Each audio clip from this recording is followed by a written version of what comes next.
Everyone has a story that'll break your heart. My little brother Nicholas has cancer. His hair had fallen out, and he was so weak that it was hard for him to walk. I couldn't stand to see the pain in his eyes any longer. His childhood memories were of Christmases, camping trips, and toys. His memories were of hospital visits, IVs, and blood transfusions. In 2020, more than 1.8 million people were diagnosed with cancer in the United States alone. Of those, 11,050 were children under the age of 15. While 84% of children with a cancer diagnosis survive, the remaining 16% will not. Think about it, just shy of 2,000 kids die each year from cancer. Tell Me Why You Cry is author Nicole Rose Patriot's personal story of dealing with her little brother's cancer diagnosis. You never know how much a younger brother means to you until he's gone. When your brother dies, you lose a part of your past and your future as it should happen with him.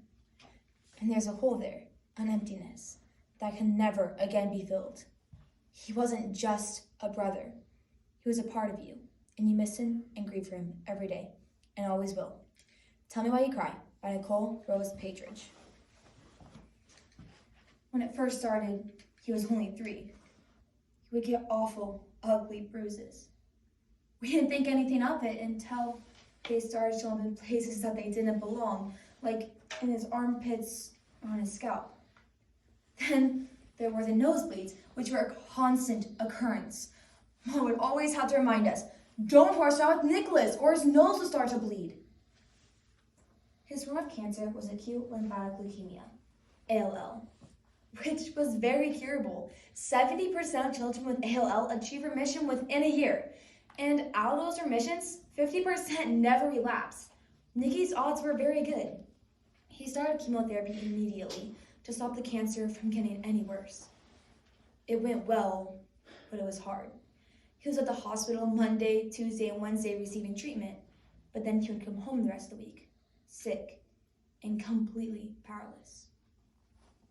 He missed preschool that year, but he was in remission in 9 months, and we were all happy. Life was even back to normal for a while. One day during my freshman year, I came home from school to see my parents sitting on the couch, which was odd because my parents were never home after school. But when I saw the tears, I knew that my worst fear had come true. The cancer was back. He was 5 by then and had been in remission for about 2 years. We all thought he had beaten it, but then the doctors found a cancerous tumor inside his chest. They weren't sure how big it was, so they set a surgery date.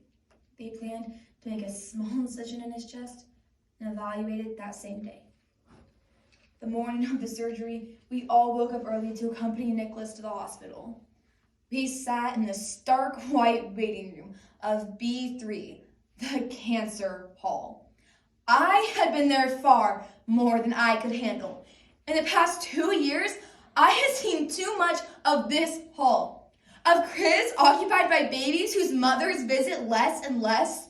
Of children who know they will not make it. The sickening smell of death lights each room, telling past stories of children whose lives were cut short by a silent killer. We sat and waited for what seemed like an eternity. Finally, after 4 hours, Dr. McGinnis, Nicky's cancer physician specialist, came out of the door and marked surgery. He was still wearing his operating garbs as he motioned for us to follow him, which meant that we needed to talk. Now, as we sat down, fear consumed us. Nicholas is out of surgery now and the medicine will wear off soon. I'm sorry though. The tumor has grown too large. It has consumed one entire lung and has grown down one side of his heart. There's nothing we can do now. As I heard those words, my eyes filled with tears. Those words meant that it was time to stop fighting because we would not win.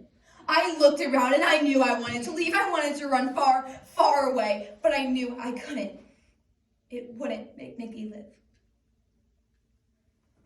The doctors left for 10 minutes so we could regain composure. When he returned, he asked us where we wanted Nicholas to spend his last days. We said we wanted Nicky home. The next few months were torture, having to watch Nicky get sicker and weaker. As the tumor grew, his heart stopped pumping regularly, and he became short of breath. The summer went by much quicker than it should have. Nicholas's health remained steady, although still very fragile. We were even able to take a trip to Disneyland, Nicky's one last wish. It was so hard though, trying to be happy for him, but knowing that was our last vacation together, as a family. The hustle and juggle of the holiday season kept us occupied. Halloween was fun and Thanksgiving was delicious. But then as Christmas rolled around, Nicky's health deteriorated. One day, as everyone was decorating the tree, I went in to see Nicholas. The Christmas lights beautifully illuminated his face and brought out an innocent sparkle that I hadn't seen in a long time. As I came closer, I realized he was crying. I sat down in the chair with him and held him in my arms the way I had when he was younger. Nicky, tell me why you cry. It's just not fair. What's not fair? Why do I have to die? Well, you know that everyone dies. Obviously avoiding the subject I didn't want him to know either. But not like me. Why do I have to die? Why so early? He buried his head into my chest, and I started to cry too. We sat there like that for a long time.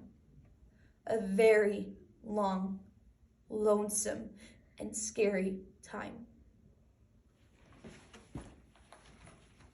Afterwards, there was a certain understanding between us.